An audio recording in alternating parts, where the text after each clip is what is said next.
All right, hello everyone, and welcome to the fifth session of Star Trek I-13.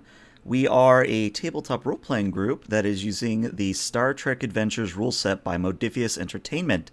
Specifically, we are set on a Nova-class variant in the year 2374 during the Dominion War. Our first four sessions are already on YouTube if you want to play catch-up.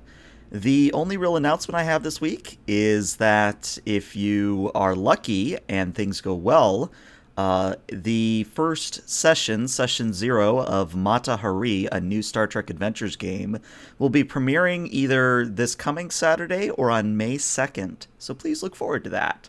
Other than that, I think we're just going to go ahead and run the intro and see what happens.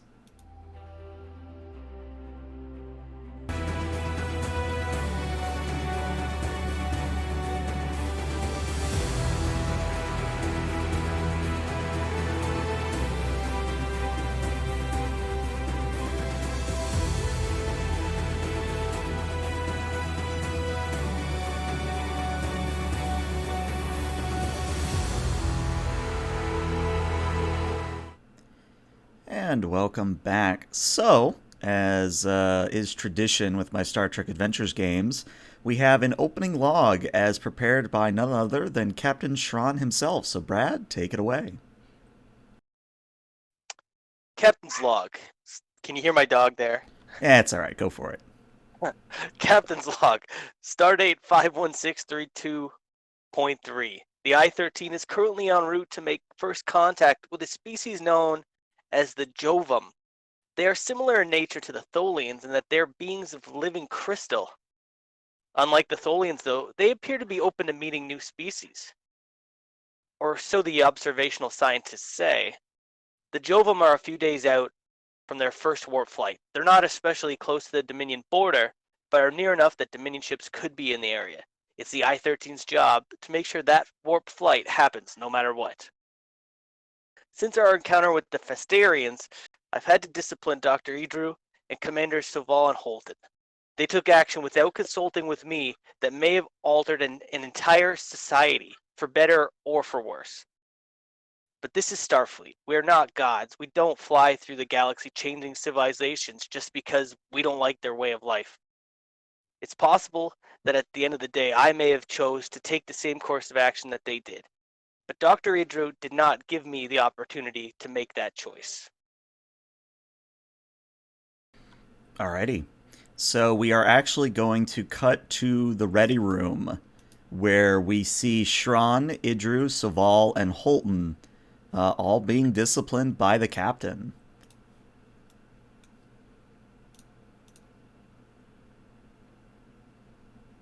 Well, officers, I've spoken to all individually about my concerns about the course of action you all took. But I'd like to reiterate that it is unacceptable for you to take the responsibility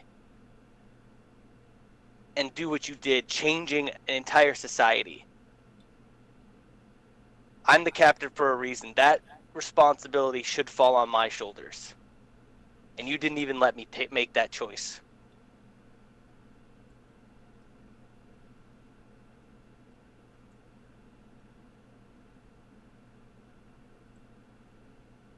Well, Captain, If you are correct in your assessment of our comportment during the most recent mission. I believe that we did not violate any Starfleet protocols with respect to the Prime Directive, and I imagine that you have somewhat overstated the violation or supposed violation of the Prime Directive. Nonetheless, I do recognize that we violated the chain of command, and for that, you have my apology. And Captain, if we had come to you and asked, what would you have done? I may have made the exact same choice you did, but you didn't let me make that choice. You didn't give me the chance. You took it upon yourself, and what you did changed the course of history for that planet and those people.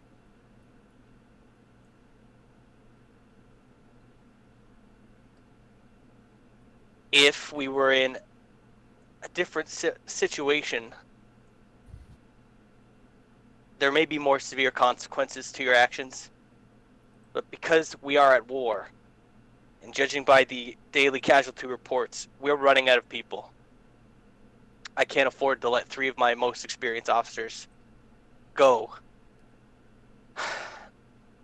So, I've taken it upon myself to place a notice of reprimand in your log, on your logs.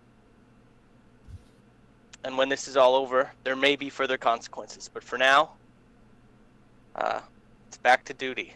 We have another mission to take care of. And I hope next time you won't just leap without looking. You'll give me a chance to make that choice. Understood? If I may, Captain, while you are my commanding officer, I do have a duty to Starfleet intelligence that is, at times, in conflict with my duties to this ship. I believe that you were made aware of this when I was assigned to your vessel as tactical officer, or acting tactical officer. There may be instances when I must adhere to the stipulations of a higher authority than yours. You should be aware of that. Are you saying you were ordered by Starfleet intelligence to interfere in a foreign government? I do not believe you are characterizing the situation appropriately, Captain. It was not interference with a foreign government when they requested our assistance, and they desired the information that we provided them. Nor was it a violation of the Prime Directive, because they were a warp-capable species insofar as we know. However, I was not directly ordered by Starfleet intelligence. They offer their agents and operatives broad discretionary power in the execution of our mandate. Well, if it's the case that your standing with Starfleet intelligence is going to allow you to constantly go over my head, I may have to see fit that you're taken off this ship. But for now, I have no further recourse other than to keep you on the bridge where I can see you.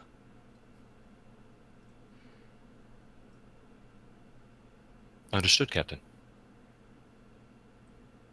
And Holton speaks up and says, "Right. Well, Captain, if you are done, I think we need to return to our stations." Yes, dismissed, officers. All right. So as those three, and maybe even the captain, head back to the bridge, we're going to cut down to engineering, because it's been a while since we've heard from a certain Commander Telek. So Telek, it's a standard day in engineering, nothing really out of the ordinary, when in walks a very interesting character. And I'm going to let GM Josh describe who it is that walks in. Yeah, so Seagull, he looks human, but it's really hard to tell. You can immediately tell from his gaze that there's a deep presence, a power, just behind his eyes, and he walks in, very intimidating presence. I'm not sure what he's doing there in engineering, but he walks in to you realize that you feel both safe and very frightened by having him there. I'm gonna say his function on this ship is he's the cook.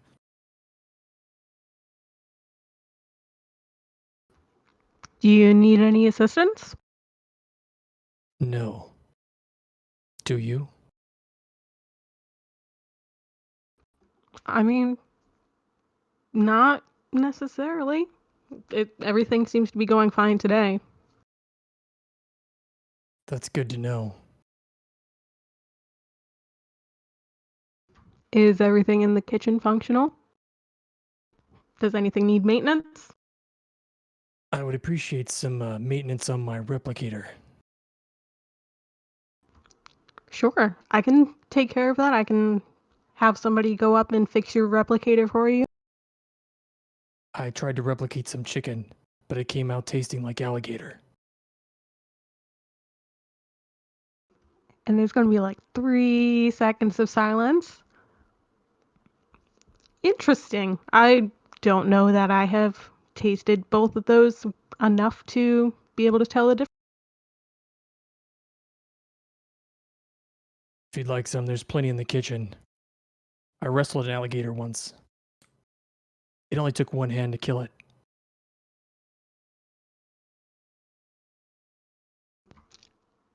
I'm vegetarian, but thank you. And he's just gonna keep waiting to see if Seagull does anything. Seagull stands there with his arms crossed, just waiting for you to follow him to the kitchen.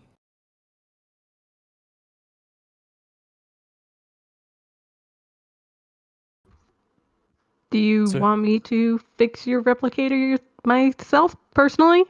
Is it something that the other engineers aren't capable of doing? I don't see any other engineers in this room, it's just you. And that big blinky thing over there. You've got me there. Okay. And Tilek is gonna walk towards the door and see if he heads out. Yeah, when you get to the door, he'll get out of your way and let you, or he'll, I guess, yeah, maybe let you go first, and then he'll follow you to the kitchen. All right. I'm gonna guide him back to his own kitchen. Okay. Nice. He's being polite, like you go first. And as you notice, as you're walking through the corridor, people will get out of his way because he's such an intimidating presence. All right. So I don't really have a set piece for the kitchen, but we'll just briefly use theater of the mind. So you step into the kitchen, and what you see is that it is controlled chaos. There is meats, cheeses, all manner of food laid out for the crew of the I-13 to come and go as they please. But what's really catching your attention, Talek, is the fact that the replicator is currently churning out what appears to be copious amounts of blood wine, but not into a cup.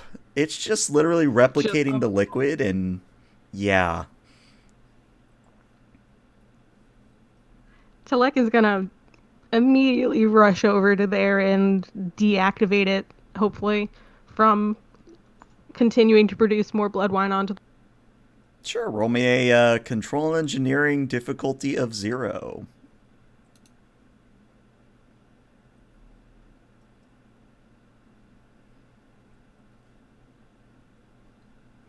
Would this count as emergency repairs? Not quite yet. But hey, 2 That's successes. That's 2 momentum. Yeah, you're more than able to cut power to the replicator, and the blood wine ceases to flow. I think I scared it, and it started to bleed.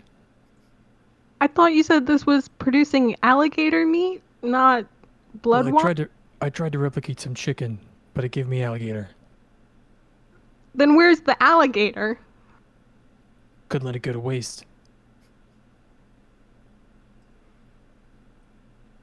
Tilek is gonna ignore that and try to fix the replicator. Hopefully it's actually broken. I want to see if it's actually broken first before I try to fix it. Sure, roll me a insight engineering difficulty of 1.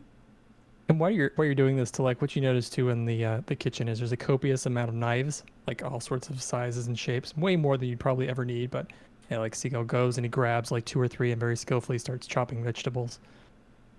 Would this count as emergency repairs? Sure, I'll let it happen. Hey, 1 success. Yeah, actually, it's a very simple fault in the replication circuits. Yeah, that's a word. Basically, what I'm trying to get at is it's a fault with how the food or whatever you're replicating materializes. You just have to replace a few crystal components. Okay, I will leave it deactivated and cut off from all the power while I go fetch those parts and then go and fix the Sure. And no roll required for this. You were able to get the replicator conceivably working again. While I'm fixing it, I just want to keep an eye on him and see what he's doing. So he's watching you. He's not even watching himself. Like the vegetables that he's chopping. He's just kind of eyeing you. So what's your story, Commander?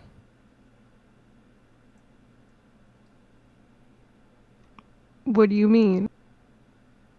Where do you come from? household pets, favorite color, that sort of thing.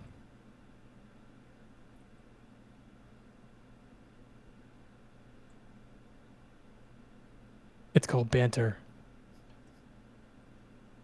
I don't necessarily do too much of that. I'm almost done fixing your replicator though. So hopefully you won't have any more issues with it replicating the wrong protein sources. Thank you. That would be very good. In the time we've had this conversation, I've made you a salad. Would you like one? Sure, why not? And he passes you a salad that he's made out of various vegetables and stuff. On a scale of 1 to 10, how delicious is it? A 12. It's a 12, yes. A for sure. 12. Okay. Thank you very much. And I guess I'm having lunch early today. Is there another room where I can eat this, or do I have to eat it in the kitchen? No, I mean, it's like we sort of see on the Defiant classes where there's this little area where you would have replicators and maybe even the cook. And then there's a sort of a mini lounge where there's a bunch of tables, usually filled by someone eating. Good, because I'm intimidated. I am leaving this room. Now Don't that forget I've to finished wash your what I need to hands. do. Sanitation is number one.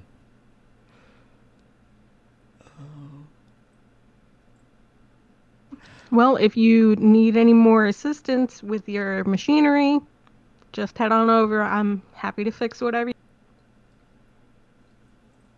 Thank you for your assistance and the very good banter.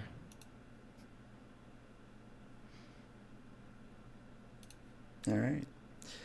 So we are going to cut to the bridge where I believe you all are coming up on the Jovum's planet. Where is the captain? Why is the captain not here? There's the captain. All right, but yeah, I believe, Idru, you do have a handout. But what's appearing on screen is a class-wide demon planet. It is molten. You can tell even from the sort of orbital scans and orbital view you're seeing on the view screen.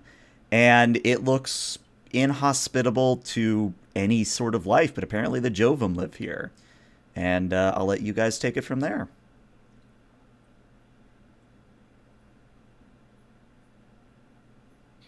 If I may ask, Captain, what precisely are our orders with respect to the Jovum? If they do successfully complete a warp test, are we to initiate first contact procedures immediately? Or does Starfleet wish us to merely observe them for some time?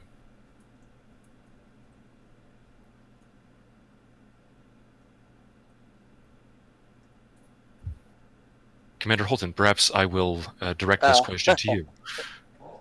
No, ELH, Mm-hmm. what exactly is the order? Is it to make first contact if they successfully make their warp flight? That has been heavily implied, yes, but it is at your discretion if you actually do so. Okay. Commander, our first mission here is to ensure that the Jovum successfully complete their warp flight without interference from the Dominion. If after they make that flight, first contact is warranted, we might make that. But first things first, let's make sure that their first flight is safe. I see. We may then wish to deploy several communications and monitoring buoys at the edge of their system, in closer proximity to Dominion space, in order to give us advanced warning of any encroaching vessels, if we believe that they might attempt to interfere with the Jovum's warp flight. That's a good idea, Commander. Make it so. I could configure a part of the sick bay for an environment that's hospitable to them. Their requirements are quite extreme. Yes, and Starfleet tells me that they're similar to the Tholians, but we don't have a lot of history with direct contact with Tholians. So I understand that could be a difficult thing to accomplish, Doctor. Well, I think we could easily replicate the environment that would be comfortable to them. It would be very inhospitable for them. I can't imagine that they would be prepared to come aboard our vessel. Like the changes in atmosphere are extreme. No, I think if we did end up making first contact, it would likely just be uh, either video or voice communication. Has Starfleet given us any indication as to their level of sociological development? Are they prone to violent outbursts, much like the Tholians and their xenophobic tendencies? Or are they more open to communication? Likewise, I would like to inquire as to their level of technological development. Do we have any information about that, Doctor? We do not. What we do know is that their first warp ship is very much like the humans, and that it's a converted weapon. An old weapon that's been converted to a starship, much like Zephyr Cochrana's first flight. But as far as their other technology, that's something I think we'd have to do a scan on. We don't have much details, at least in the report.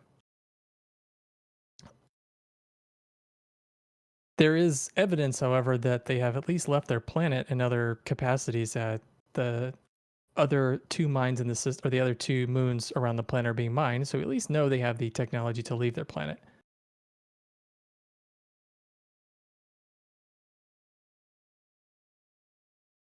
Also, if we're going to approach, we should consider that they might be able to see us.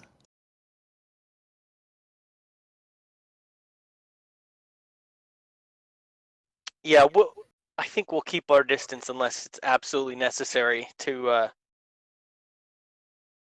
unless we absolutely have to get close. It may be possible to have Commander Telek modify the long-range sensors in order to give us increased resolution. It would put us well outside the range of any of their more primitive sensing technology.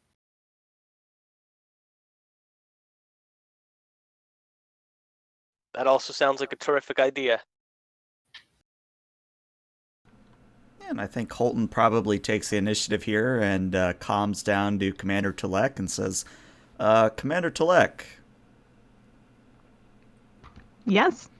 can you boost the fidelity of the sensor array? We're going to be attempting a longer range scan than usual.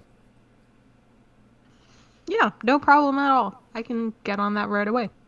All right. So, Telek, I'd like you to roll me a control engineering difficulty of 1.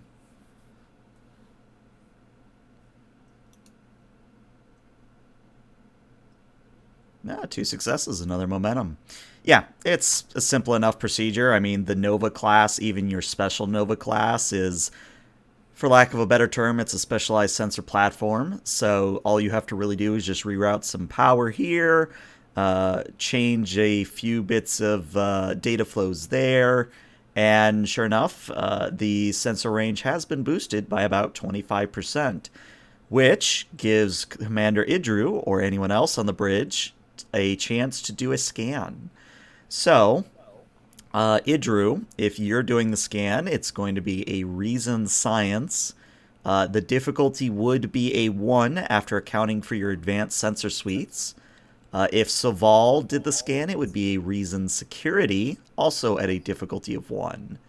And the reason it's separate is because you would both be looking, at least in my mind, for 2 separate things. Like Idru's going to look for technologies not related to weaponry or tactical systems, whereas Saval, at least in my mind, would probably be looking for more like tactical capability. What if we did one roll and let's say I assist Saval? I'm okay with that. My reason is fairly poor, so I'd be happy to do that, but be aware that we have less of a chance of success. What if you assist me? Reason science is kind of what I do. Exactly. I will assist. Alrighty. Well, since sensor operations, I take it as a focus. Oh, yeah.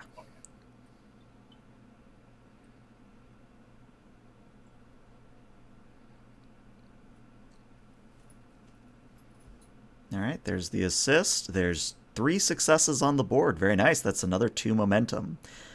So, Idru, What you learn is this, and remember, you do technically get a free question. So you are detecting that they have what appear to be fusion generators, which is kind of a big deal because fusion generators are what powers the impulse drives of most Federation starships, or at least I'm pretty sure that's how it works. Feel free to correct me. But not only do they have fusion generators, but they also appear to have some terraforming capabilities. The reason for that is when you look at the scans of the third moon, you see that there are what essentially are these massive floating factories that are warming up the planet and churning out the sort of atmosphere that would allow the Jovum to exist on this moon. I'm trying to think, what was the other thing? Oh, yes. Since Soval assisted you, what you also notice is that they conspicuously don't use energy weapons, or at least you're not detecting any sort of planetary defense network that would be similar to, say, Earth, where you have platforms that have phasers and some have photon torpedoes. If anything, what you're detecting is that they still use projectiles, almost like a rail gun, if you were to supersize one, if you will.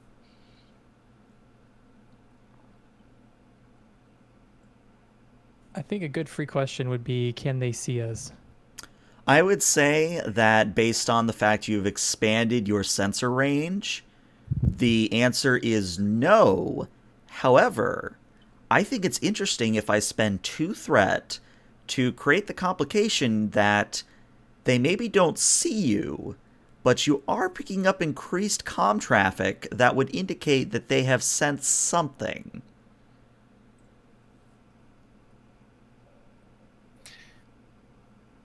Captain, I recommend withdrawing for the time being. It is possible, given the increased communications, that they have perhaps not detected us, but they may have picked up some kind of sensor echo. We may also wish to run in low power mode.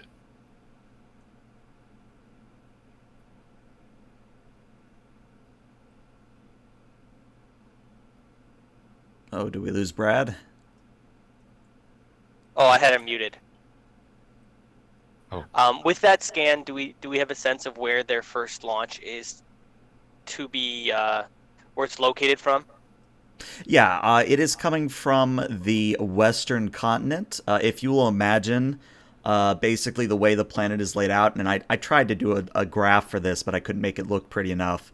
But if you'll imagine, there's these two massive continents that literally sit between a ocean of molten rock and magma.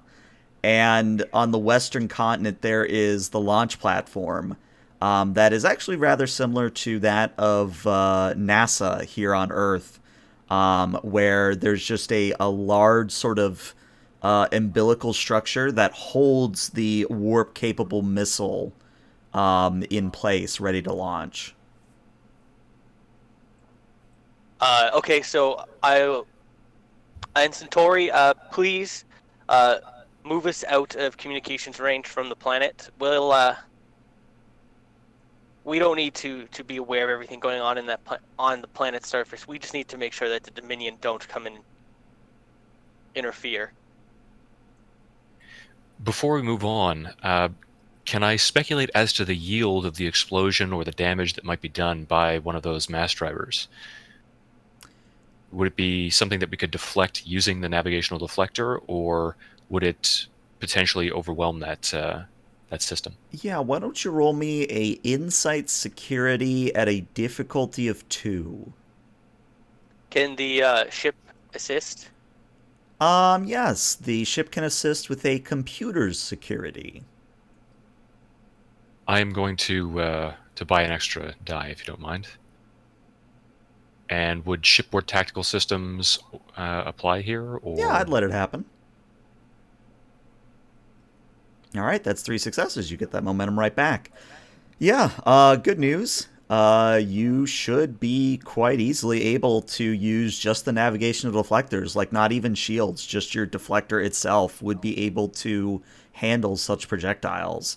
they definitely aren't like faster than light projectiles, which is kind of really the only thing that would hit your deflector with enough force that would require shielding.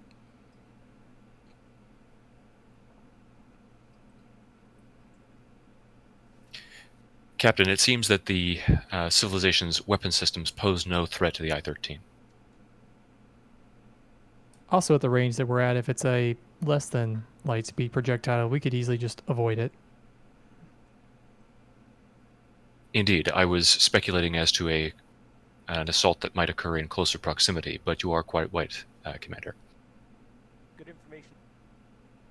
Let's back off.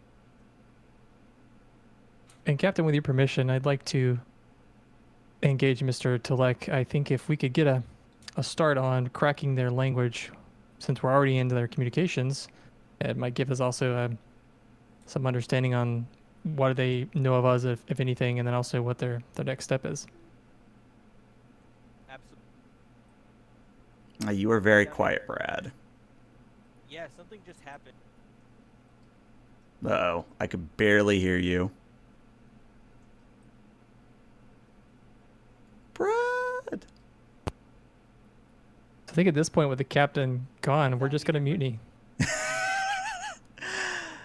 While Brad fixes his mic, let's just say that Holton at least tells you that let's get that going. But as everybody maybe starts to move from the bridge and starts to sort of go to different stations, something very strange happens. On the view screen, it still shows the image of the planet, but drifting across, like inconspicuously, like out of nowhere, there is what looks to be a wet floor sign, like a yellow sort of stand wet floor sign that you would see like here on Earth as someone has cleaned the floors recently. Just a wet floor sign just drifting through space across the view screen. Fascinating. And I would say that Holton at least stops everyone and says, oh, hold on. What is that?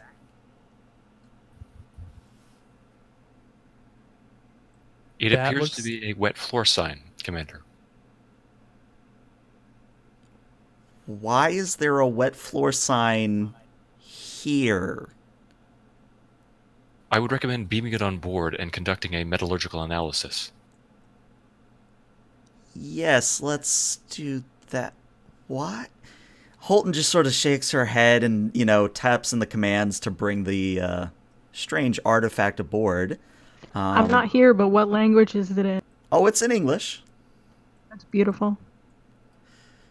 But yeah, as that is beamed aboard, we're going to cut back down to engineering. Because I believe Telek and a few others are going to be working on getting into the communications. So that was that Idru or was that Soval? It could be. Idri had the recommendation, but it doesn't have to be him. It could be Soval, if Soval, that's the thing you want to try. I think my security focuses would probably be of assistance there, but if you want to go, that's fine. Well, let's have Let's Soval just and make Telek it a down party. there. Yeah, let's make a party, sure. All right, All sure. All right, so Telek, now that you have returned from your encounter with Seagal, you return to engineering, and waiting for you there is already Soval and Idru. Well, this is a surprise. What do I owe the visit for? Commander Telek, you have something in your teeth. And Telek just quickly, rubs it away. Yes. I was invited to take lunch a little bit earlier. It seems like something might be happening for you two to be down here, so I guess that was a good choice. If you have recently eaten, you probably met our cook, Seagal. Yes. Hmm. He's very interesting. I have always suspected that he would make an effective tactical officer. He has the appropriate demeanor. He gave me some chicken earlier that didn't taste quite right. I wonder if he's better suited as a security officer than the ship's cook. It appears that the replicator was not 100% functional this morning, so I've fixed it since.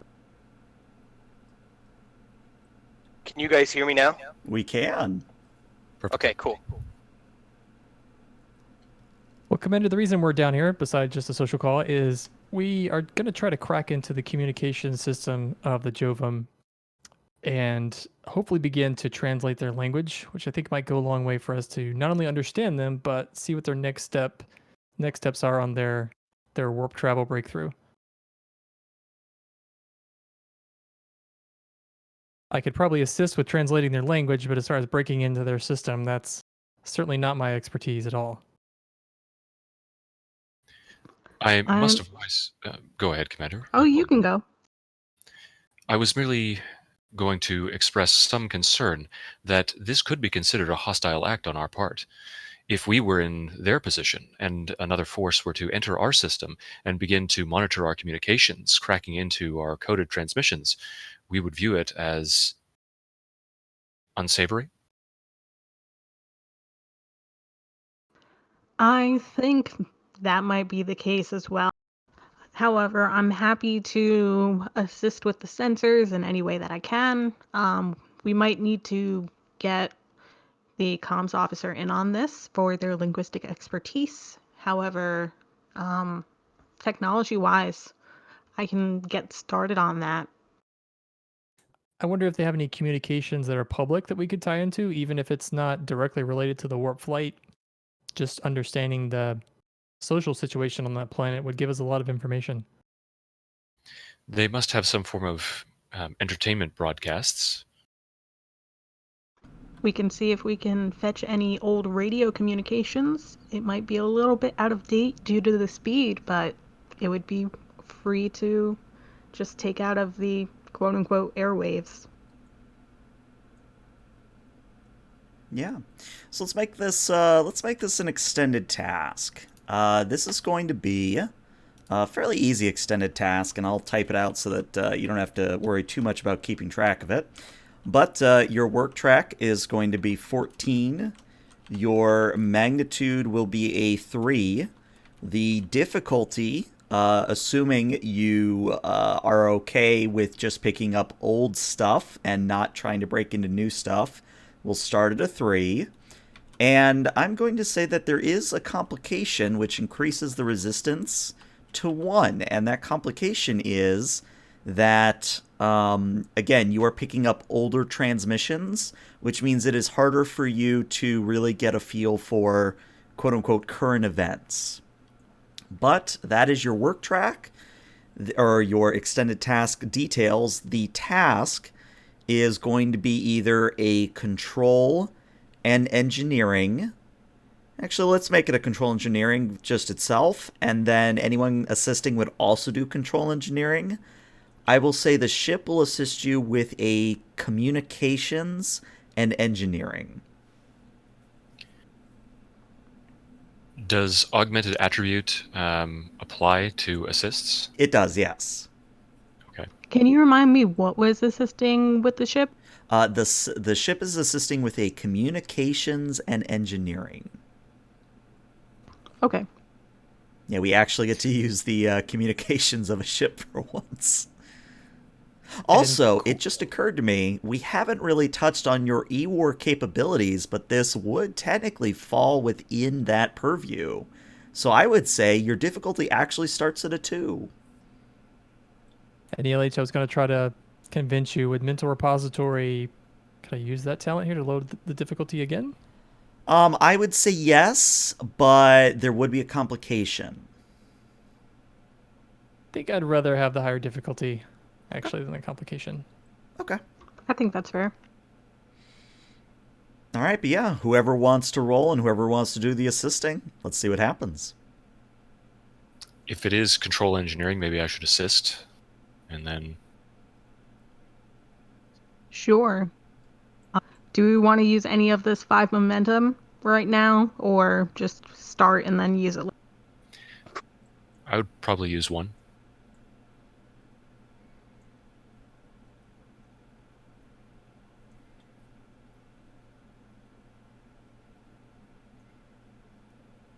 And applicable focuses? I don't know. Let's take a look. I would say... I'll give you starship recognition. Wow. Thank you for giving me starship recognition. Wow. I can roll the ship. Yeah, go ahead and roll the ship, because I just want to see how much floating momentum you have. That is very impressive. All right, so Saval, you have augmented, so that's 2 successes. 3, 7, I see 8 successes, which means essentially that is 6 momentum, which means you have 4 floating. And yeah, like Telek, this is very easy. There are indeed public radio broadcasts or the equivalent thereof. And go ahead and roll me your engineering +2 challenge dice. So that would be 7 challenge dice for me. Wrong button. Well, maybe What do I roll? You're rolling 7 challenge dice. Mr. Telek, I think if you oscillate the polynodal plasma imaging sustainer, that the signal will come in clearer. I'm sorry, I was laughing too much. All right, now that is going to be 5 work reduced to 4 by the resistance. Do you want to spend any of your 4 floating on re-rolling zeros, extra work, removing resistance?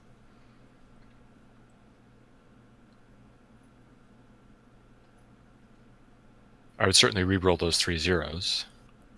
Yeah, you guys help me make the decision because I'm still recovering and just... The timing was just perfect on my end. Hmm. I thought you meant to do it. Okay, so that is now 6 successes, or 6 work, which is reduced down to 5. So that is a breakthrough. Do you want to do anything with the other 3? So I just achieved a breakthrough and I have Miracle Worker, so that means that we get 2 breakthroughs because I rolled. Yep. So what I would say, actually, if you give me that 3 momentum that is floating, I will say you just knocked this out in 1. Great, sure. All right.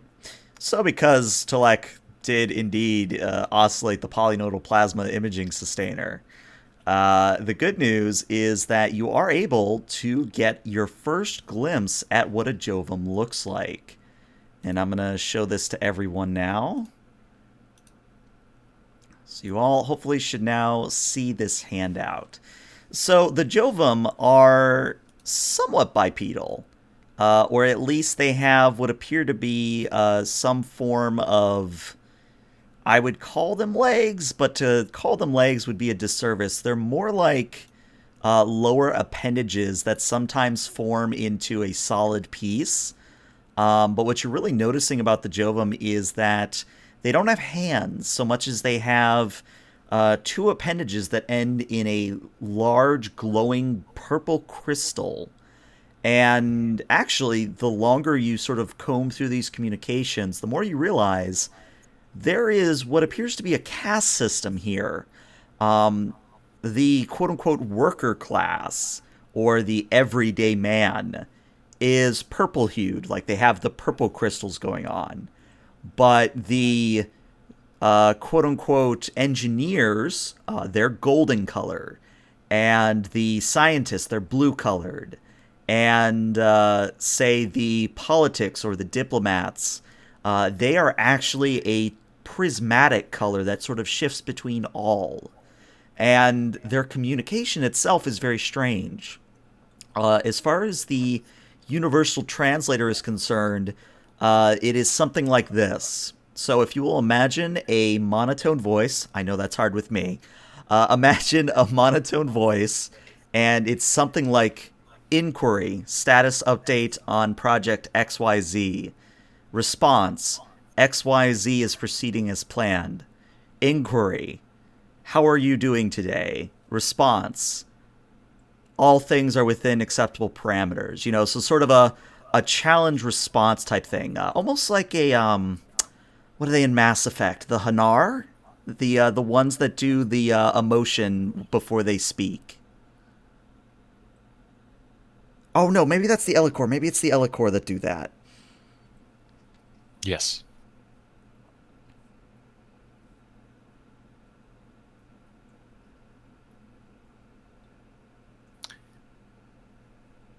Looking at their color coordination, Saval would have to think that this is a species that is prime for membership in the Federation. Their engineers are gold, their scientists are blue. It's a match made in heaven.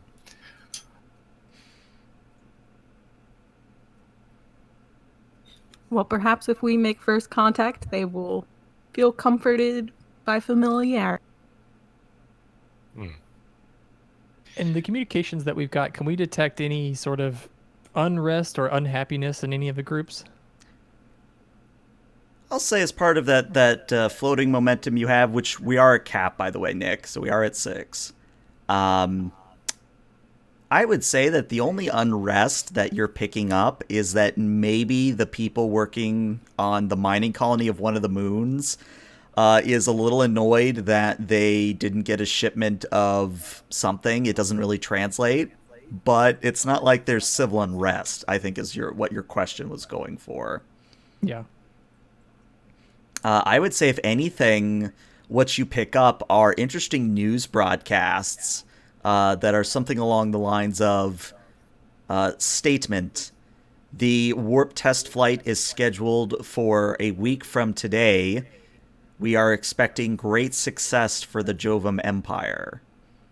So there's fever or fervor. I never remember which one it is. Either way, there's great excitement as far as you can tell around the warp flight. I noticed the They word got warp empire. fever. Oh God. I noticed they call themselves an empire. That does perhaps describe some of their social hierarchy as well.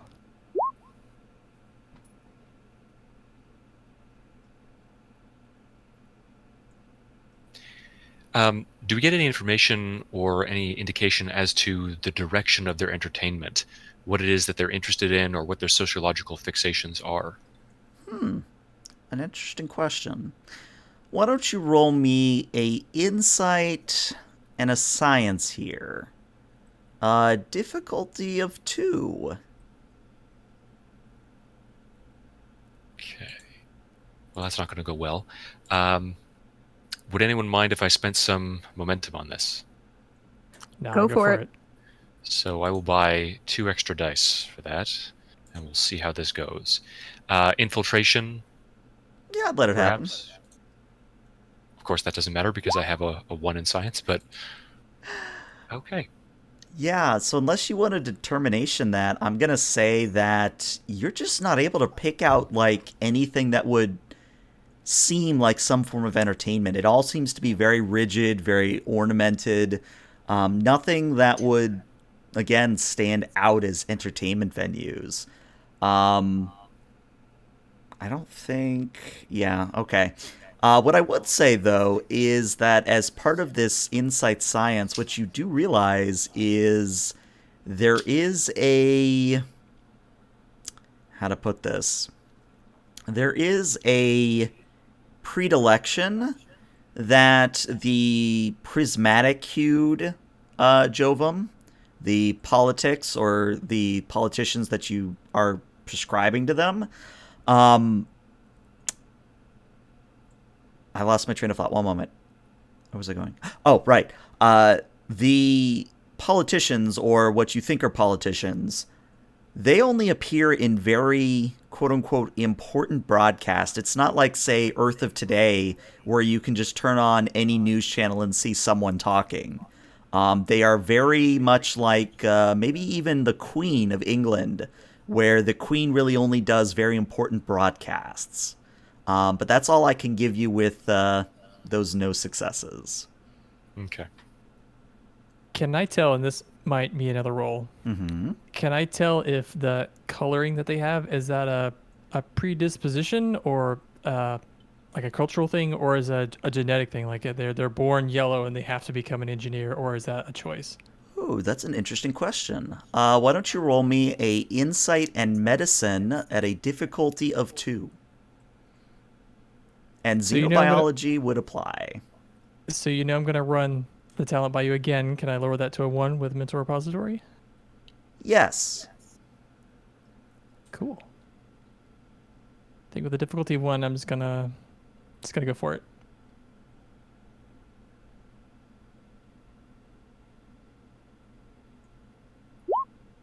And 1 success. So it's interesting. Your best guess, I mean, obviously you would have to get tricorder scans to confirm. Your best guess is that yes, they are born a certain way. As in, you're not really seeing a way to shift, say, a yellow to or a gold to a blue or a blue to a red. It seems that the caste structure is very rigid and does not really allow for quote unquote advancement, at least as far as you can tell, anyway.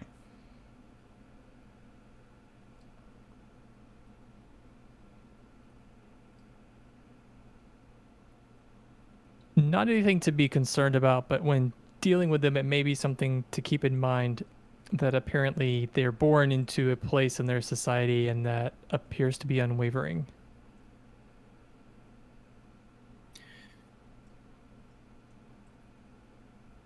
Given that that is quite antithetical to the Federation's core values, I imagine that it would be wise to inform the captain of that.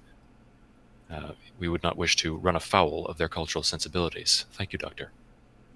Indeed. However, I think we should still consider them as relevant and important into the galactic community, even if they're not prime candidates for Federation membership. A Federation ally is just as important as a Federation member sometimes. I couldn't have said it better. Indeed, and they are only at the outset of their cultural development as a warp-capable species. If we were to judge humanity, or even my own people, by contemporary standards, we would come up lacking.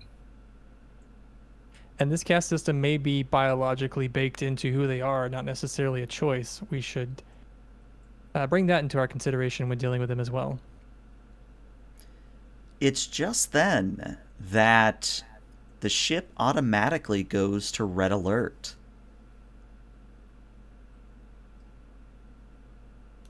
Saval would be out the door already, heading for the bridge. All right.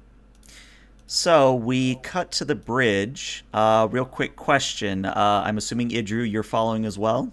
Yeah. And Talek, are you staying here in engineering or going to the bridge? I think I'll also go to the bridge. That way they don't have to keep calling me. I can stay in. All right. And it's a short walk anyways. Yeah, it's not that far. All right, so you all emerge onto the bridge a dramatically appropriate amount of time later, and on screen, what you all see is that a Dominion craft has entered the area. Now, the craft in question is not an attack ship, so it's not the Scale 3 sort of bug-like scarab thing that you have fought before. Instead, it is a larger Scale 4 style vessel that is usually used for some form of vanguard activity, or at least that is what cultural scientists studying the Dominion have designated it. You do not know the capability of such a craft, though. Usually this type of craft does not engage in battle. You usually see it when they send quote-unquote ambassadors out to other places. Commander Staval, can you tell me, is that ship heading towards Jovum? GM? I It would is. presume that it is. Mm-hmm. Yes, Captain.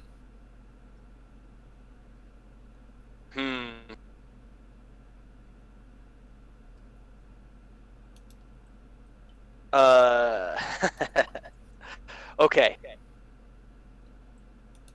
Do you have any idea of the tactical capabilities of that vessel? All I know, Captain, is that such vessels are not typically seen on the front lines, and Starfleet intelligence has been unable to procure any information about its complement and its arms. However, I would like to suggest that we challenge them and attempt to warn them off from the planet. We should intercede immediately before they have a chance to contact the Jovum. Any objections to that? And Captain Tran looks around the room. Holton does speak up and says, "Sir, again, we are equipped with the state-of-the-art E-War system. We could just jam them."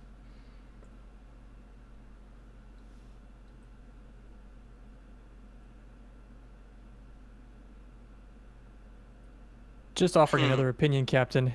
They have as much right to be here as we do. I know we're at war, but we don't have to assume that their intentions are nefarious. It's a direct order from Starfleet Command to prevent the Dominion from interfering in any way in the development of this species.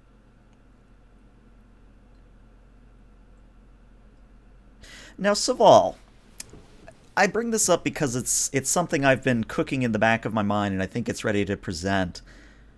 How often would you be in contact with Starfleet intelligence? I think I would be sending them weekly status reports. Weekly. Okay. Then what you get is a very brief blurb from Starfleet intelligence right at this moment. And they say the following. They say that your orders, and this doesn't mean the I-13's orders, your orders as Commander Saval, you are to get as much tactical data on the Jem'Hadar ship as possible, but if it seems that a fight is necessary, not to engage. And what I would say is that this will be treated like a directive. And what that means, as sort of a reminder, is that a directive is sort of like a value in that you can act against it or act with it to use determination purposes. Now, obviously, going against it is going to have consequences, but I think that's interesting. Captain, if I may, Commander Holton is correct. An aggressive posture against an adversary about whom we know nothing may not in fact be the most logical course of action at this juncture. If it is likely that the Dominion is seeking to establish diplomatic relations with this species, I believe that we could present a more compelling case for the Federation if it came down to a negotiation.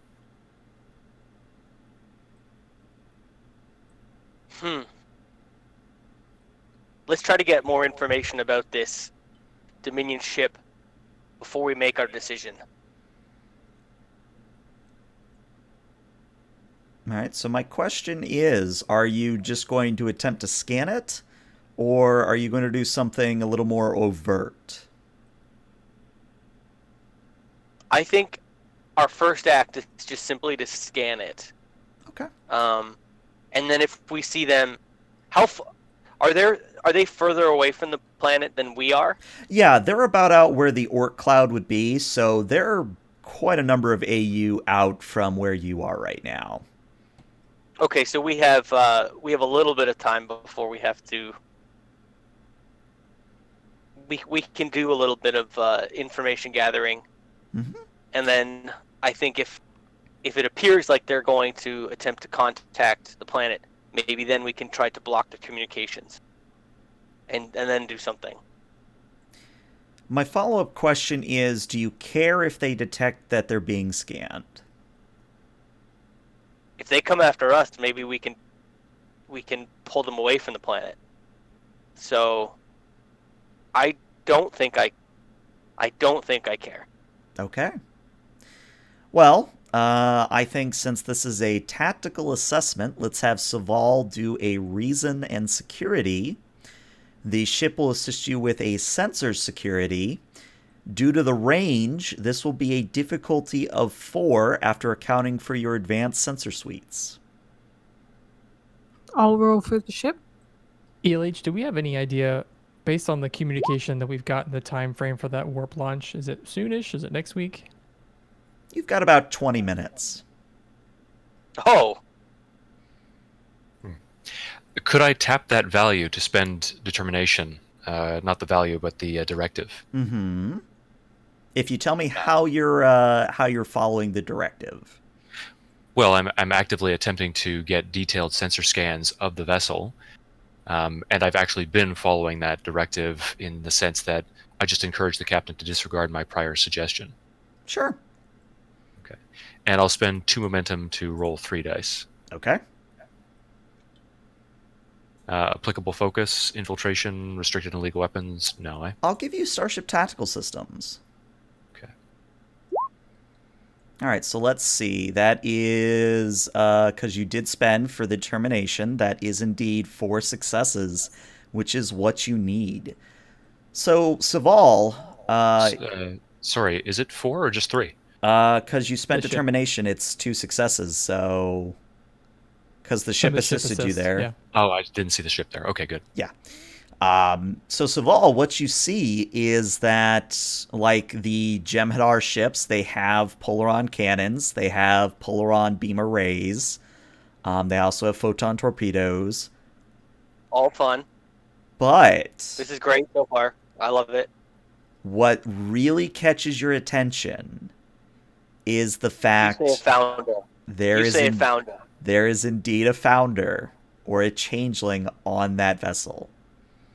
And I'm going to give you that information with the know-how that Starfleet intelligence maybe has gotten a little bit of data on how to scan a founder. So your best guess is that yes, there is one on that vessel. And the directive was to scan the vessel and make sure that it is not destroyed or to not engage it. It is to not engage it. Okay.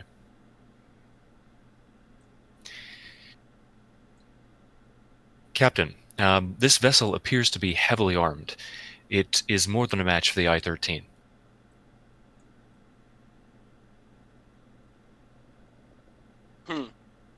Interesting. Well, let's see where they go. If they make any move towards that warp flight and interfering with it in any way, we will have to step in and hopefully we can scare them away somehow. If they're that powerful, this is going to be a very difficult fight. GM, you said that the vessel was traveling towards the planet and it is located near the Oort cloud, or a relative distance away from the planet, similar to the Oort cloud in our own solar system. Mm-hmm. Is there anything in terms of like a spatial anomaly or just something in the area of space that they're traveling through? I would say if you give me your momentum and a threat, you could make it that there is one. The advantages of creating an advantage. Could I sell you on using my intelligence officer ability to suggest that I had read through an intelligence report on this system in order to create that advantage regarding an astrological phenomenon there? Yeah, I think that's a perfect use of the intelligence officer benefit. So yeah, what's in the system? Is it a micro black hole? Is it a little bit of interstellar gas? What's there? Yeah, see, this is where I'm going to turn to everyone else. If you don't mind me metagaming this. No, go for it. Any suggestions as to something we could use to delay them or without engaging them directly? It could be some sort of ionizing gas that, like, when we put a charge through it, it temporarily disables their engines. It could be something that they have to slow down to maneuver through. I'm leaning not sure. towards something to delay with. Yeah. I would think since the theme of this system is rocks, maybe there's a comet that we could somehow make it look like a ship, so it distracts them into looking at this comet. Ooh, I kind of like that. Yeah, I like that really well. Crazy. Of course, this has to come all from Commander Saval. Mm-hmm. Okay. I like that idea. So we'll say that there is a kind of asteroid that is traveling through the system that is possessed of certain radiogenic properties that would make it susceptible to some kind of phase deflector pulse. And it would almost be like we could cast an image of a Starfleet vessel onto it, or use that, like manipulate the radiogenic signature to produce the sensor ghost of a Starship vessel, a Starfleet vessel. I love it. I love it. And as long as you redirect the phase spatial dampening inhibitor, I would say this could happen. Now, the way we'll handle this is I think it's interesting if we actually do some form of a task, because there is a chance of a complication or failure. So let me just very quickly find my page here. Let's see. So, what I would say is this technically would fall underneath your E-War focus. But what this is going to be is that this is going to be similar to a signals jamming task, in that it will be a control engineering. So Telek might want to do this one. And the ship will assist you with a communications and security. But this difficulty of this task is up to you all as players. It can be anything from 1 to 5, and obviously a higher difficulty means that the Jem'Hadar, or the Dominion, would have to beat that difficulty to see through the ruse.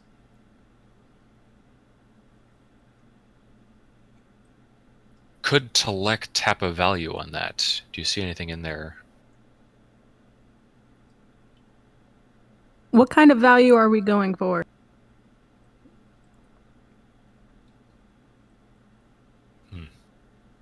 I don't know. It's in your wheelhouse now. It is in my wheelhouse. I don't know where in my wheelhouse it is. Let's take a look. Can you tap a value? Oh, say again, you cut out there.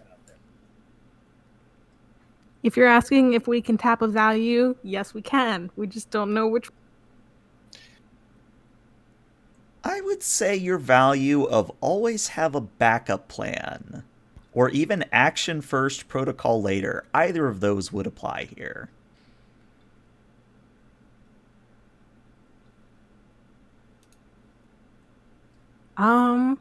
I'll do the latter. I'll do action first, protocol later. I will tap into that for my determination, and then I will.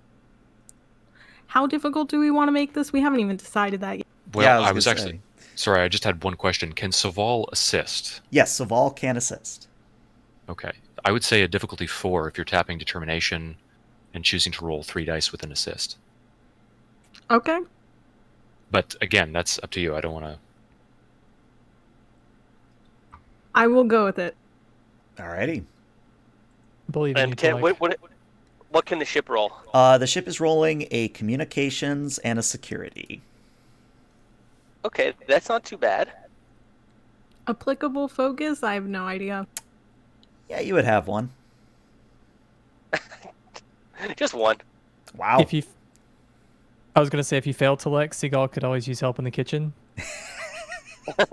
Thanks. I just want to go right back there right now. Alright, so let's see. No help from the ship, but you do get an assist from Taval, so that is 7 successes if I do my math correctly.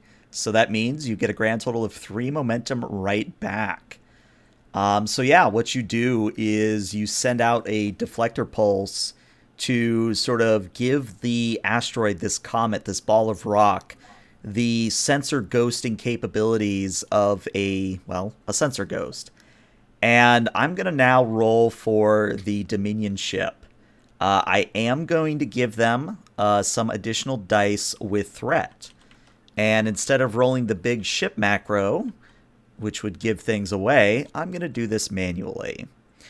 So, let's give them the full beans. Oh boy. Okay, so that is Okay. So, the Vanguard ship begins to head in the direction of the asteroid. And I would say, if you give me a point of momentum, I will give you an additional bit of data. Absolutely. Okay. The craft is attempting to hail the asteroid.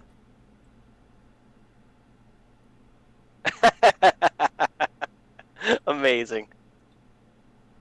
Wait, the Jem'Hadar or the warp ship? Oh, the warp ship hasn't launched yet. The Dominion craft is attempting to hail the asteroid. Bear with me here, Captain. Little crazy idea, but we could try to bounce a communication off of the asteroid and see how far we can take this ruse.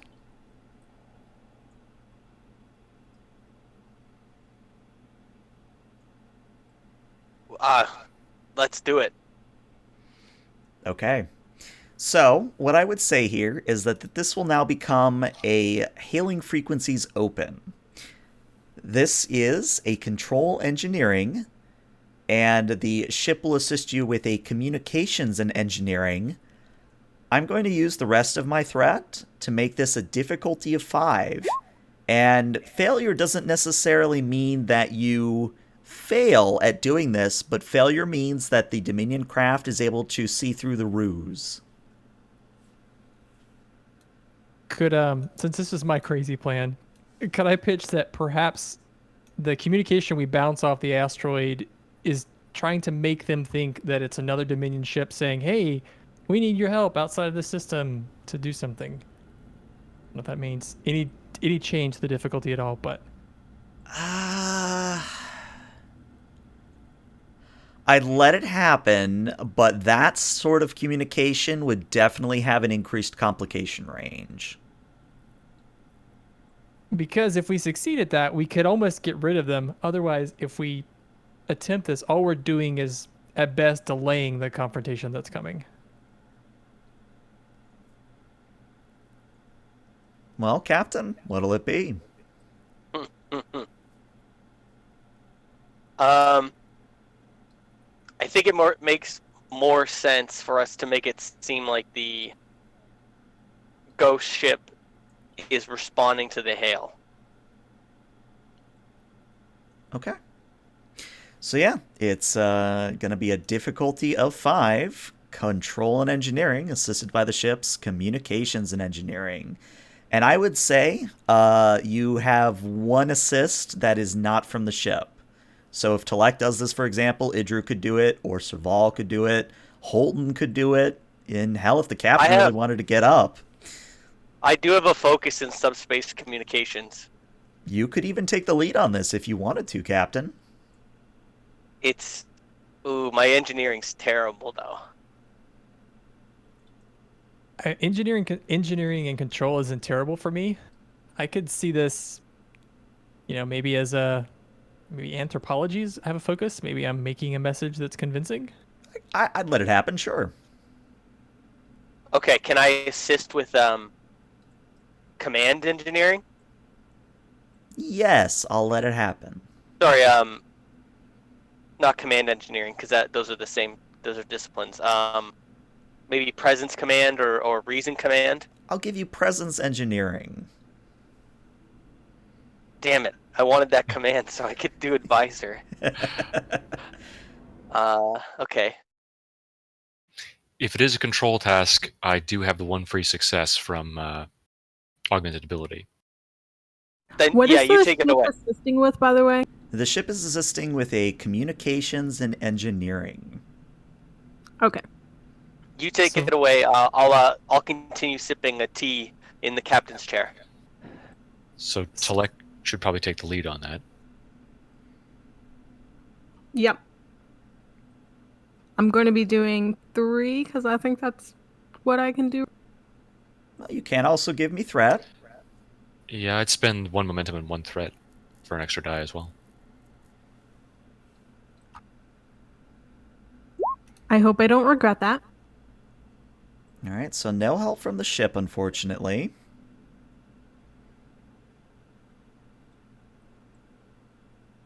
And I forget what you said about applicable focus. You would have 1. Wow. Wow. That is 7 successes, so you get 2 Whenever I momentum. ask if I have a focus, then I roll. Yeah, you do really well. So yeah, 7 successes. You are able to successfully, using your advanced E-War suite, you are able to make it seem as if the asteroid, the comet, is replying to the hail. Now, my question is, because I think we had a few ideas, but I want to know which one we're going with. Are you actually answering the hail yourself, just bouncing it like a relay? Or is this more of a recorded message that replies to them? I would think it's more of a recorded message, like just a completely made up name of a ship, just challenging the ship to leave the system. And hopefully we've convinced it that it's a big enough ship that it might be something that scares them. Mm-hmm. Yeah, I would actually refer to something from the Starfleet database, like the U.S.S. Sovereign or something that Yes. is a good deal larger than the I-13.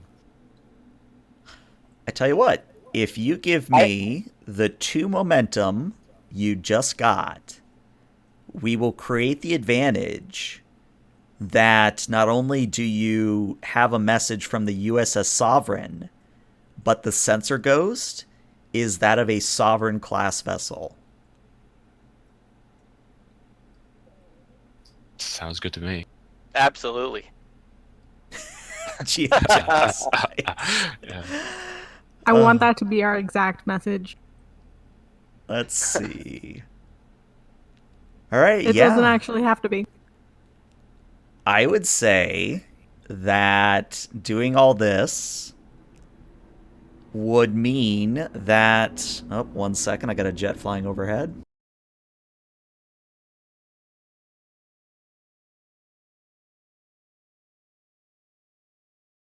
You're just killing it with the rolls there, Select. Yeah, you're Amazing doing work. very well. So what I would say is that the Jem'Hadar Vanguard sort of pauses in its approach to the planet, sends back a response, and the response you'll be able to pick up with that many successes. The response is, we mean no harm to the Jovum. We are simply here to offer them diplomatic ties. Now, as part of your success on this task, you could reply and still make it seem like it's coming from the quote-unquote sovereign. But the Dominion craft is attempting to make diplomatic inroads, if that makes any sense.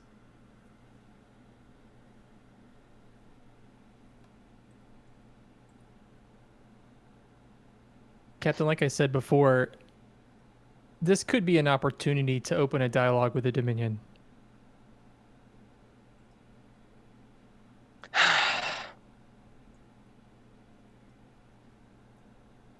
Our first priority is making sure that warp flight happens.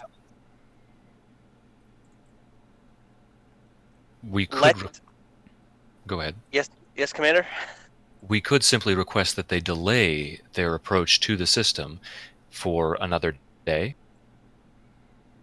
They would have the Sovereign on sensors, and we could make contact with the Jovum without their being aware of it. And actually, Holton speaks up and says, yeah, about that. The Jovum just launched the ship. And sort of a picture-in-picture, you see on the view screen the missile or the rocket being launched up through the atmosphere of the planet.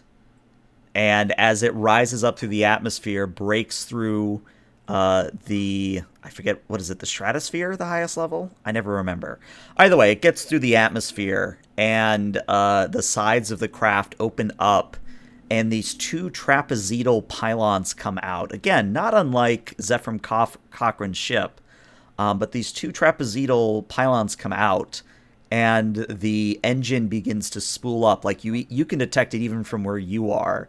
The engine begins to spool up, and the craft does a very quick warp jump. It's not very long, but what happens, and I'm going to actually move us to this map. It does not mean that we're going into combat, but I wanted to show you guys sort of where you are.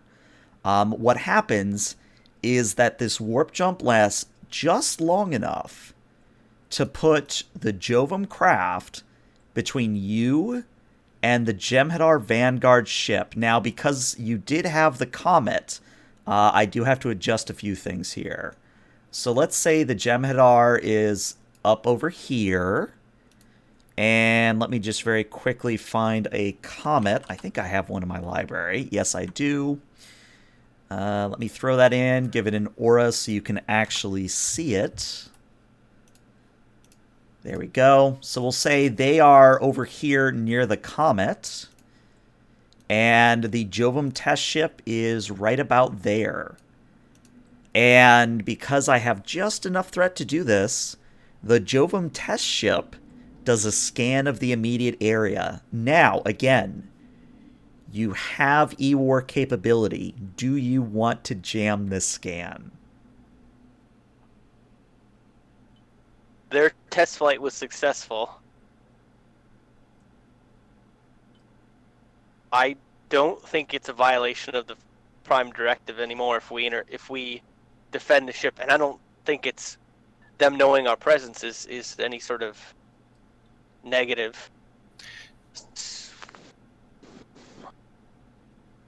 Indeed not, Captain. You may wish to block out the Jem'Hadar vessel, but allow them to detect us. They can probably just see the Jem'Hadar vessel out of their windows. It's a pretty big ship, right? But yeah, let's try to block the Jem'Hadar ship. Okay. From contacting them? Yes, I think that's the key. I think. All right, so this is going to be another signals jamming, and this is going to be a control engineering assisted by the ship's communications and security. Again, you get to set the difficulty here, and something I forgot earlier, so you actually would have one momentum. With your advanced E-War suites, you essentially get to roll at a difficulty lower. So if you choose a difficulty 3, you only need a difficulty of 2 to succeed.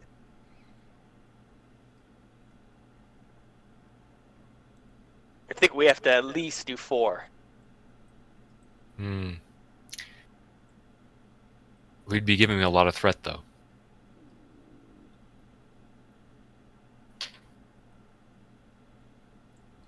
But Captain's discretion. Well, we don't have to. We can make it a difficulty 4, but we can still try it without buying a ton of dice. Just buying like 1 extra with the ship and an assist. Really just comes down to how lucky do you feel you are. No, that's not Seagal. That's Dirty Harry. Let's try it at a difficulty 4. I'm just gonna ask for the sake of asking. Do I have an applicable focus? Let's say yes. Let's say I just had to ask, because tonight Wow. Oh, Wow. Somebody. I had to ask. Just wow. The ship is sensor science. Communications engineering. Or no, sorry, Communications. communications security. Every Got it. episode, Seagal is going to make Telek a salad because that's the only thing that's different this time. And did anyone want to assist? Do you need to? she's got this. It's fine. I kind of don't want to because, for maybe 1 or 2 successes, but then you risk a complication. Yeah, that's already 7 successes. So yeah, what I would say is let me do some math here. So you would get 4 momentum. Yeah, you jammed the hell out of the Jem'Hadar vessel. And just in time, because the Jovum test ship is hailing the I-13 directly. Hailing frequencies open. All right, so there is no video, but it is audio. And there's a little bit of a delay. So what happens is you hear almost like rock grating on rock, and then the universal translator kicks in. So a voice, again, very monotone, says, "Inquiry. Hello. Why are you here?" Statement: to witness your first warp flight. Interrogative. How long have you been here? Statement: about 30 minutes. Is that right? I think Yeah. that's right? More or less. Whatever I say, it's the correct number. I don't lie. Gotcha. There is a pause, and then there's the reply of inquiry.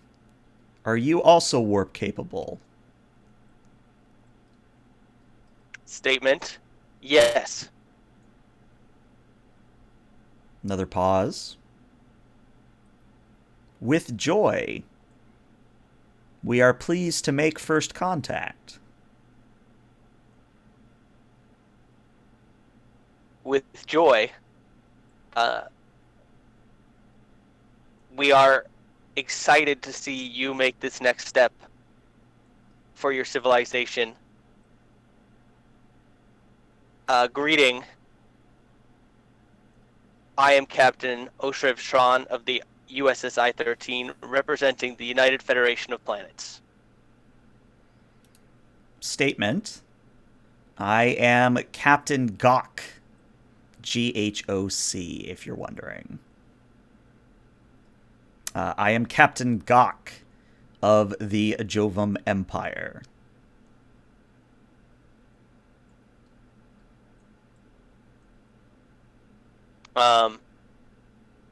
What are we seeing from the Jem'Hadar ship? I was going to say, so what happens to the Jem'Hadar ship is they get even closer to the comet. And they get close enough that they realize that the ruse has happened, and they actually fire and destroy the comet completely. Aw. Fair enough.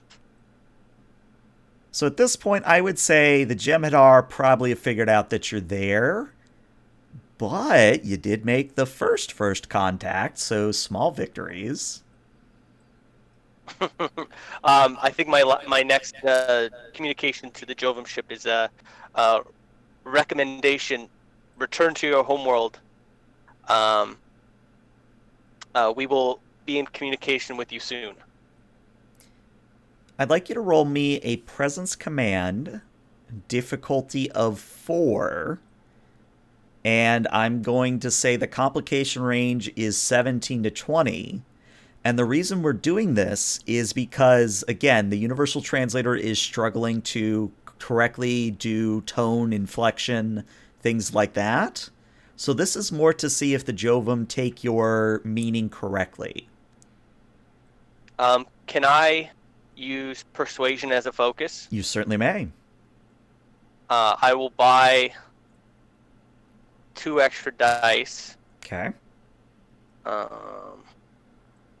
Could I assist with knowledge and anthropology? If you tell me how. Well, since I've been studying their language, I could help the captain understand what to say, like what actually words to string along in a way that would be more convincing and less aggressive. Yeah, I'll give you... and I can reroll. I'll give you, let's say you're doing, Idru is doing a daring and a science. A focus in anthropology, maybe? Yeah.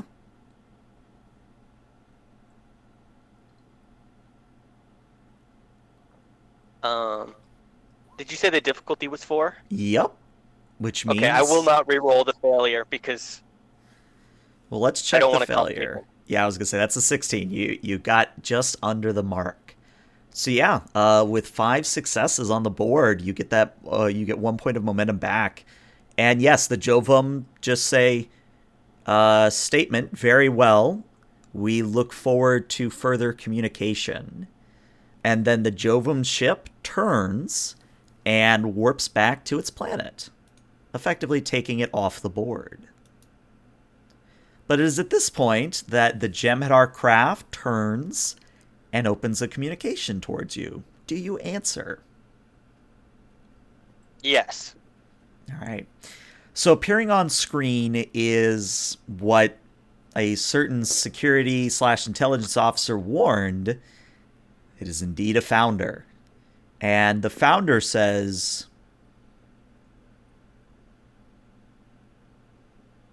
Sorry, I had another jet flying overhead. The founder says, you have delayed us in making first contact with a potential new member of the Dominion. This is unacceptable. I am Captain Oshrif Shran of the U.S.S. I-13. I'm not sure if you're aware of Federation policies, but we believe that interfering with a society before they've become warp capable is a serious breach, and can severely damage a society.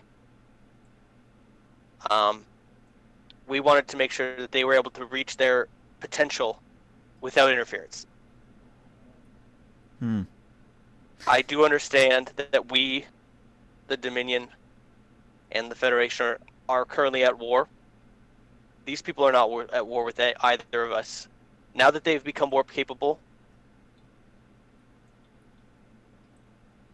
as long as your intentions are pure, I can't stop you from making diplomatic contact. I just wanted to make sure they were able to make that first step into space on their own.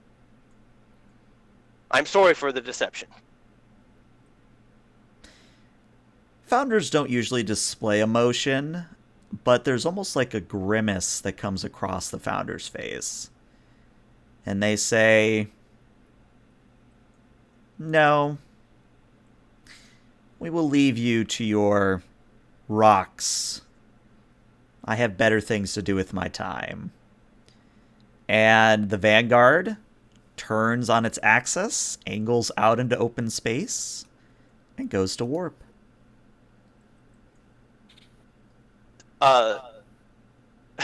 Captain Tron looks very confused and kind of like looks around at everyone and sees if they're as confused as he is.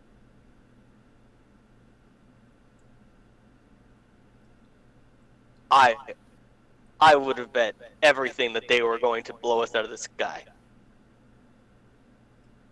And they completely abandoned their attempt to make contact with this species.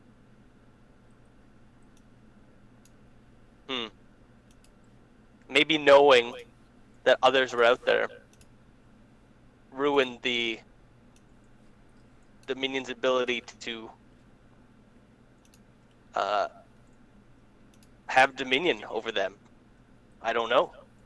I'm very confused, but my report to Starfleet will be an interesting one. If I may, I believe the Dominion may have been coming to meet this civilization first to give them maybe the idea that they are the only option, so that they won't choose between the Federation and the Dominion. And us meeting them first obviously changed their first impression. Now they can't paint us as the bad guys. Holton speaks up and says, "Yeah, that makes a lot of sense, actually. If they had made first contact, I think Telek is correct, sir. It makes all the sense in the world that, as far as we know, that's how the Dominion sort of have made inroads with the Tholians, even, is they got to the Tholians first." Ensign Tori, has the Dominion ship completely left the system? Yes, sir. Excellent. Let's make our report to Starfleet. I'm sure there's more skilled diplomats who would be better able to deal with these people. I'm just glad we were here to see them make their first step. All right. And I tell you what, I think that's where we will bring our session to a close. So yeah, what did you guys think? That was your first contact. What did you like about it? I would say that as a primer, you guys really knocked the rolls out of the park tonight. Like, you guys got really clutch rolls done. I was prepared. I rolled one. Yeah, I was going to say, I would say that there was definitely combat on the table, but you guys masterfully avoided it. Didn't fire a shot. Mm-hmm. I think that's a successful day in a war. Mm-hmm.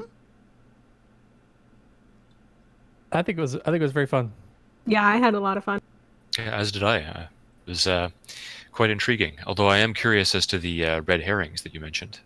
So the red herrings were going to be if you had actually gone down to the planet and attempted to get like a first-hand view of things. I also threw out some of the cache structure things to see if anybody really started to dive into that. The cache structure, sort of to reveal behind the screen, there is actually ways to go between the casts. But again, unless you had gone down and pulled, I think it's, what is it, Insurrection that has the hollow suits, you wouldn't Yeah. have, you wouldn't have gotten that sort of data. You wouldn't have gotten that feel. All right. But yeah, this is where I'm going to end the stream. So Twitch, YouTube, etc. Thank you so much for watching. Hopefully you had just as much fun as the players. We will see the I-13. Well, we'll talk scheduling. You'll see them eventually, though. Later stream.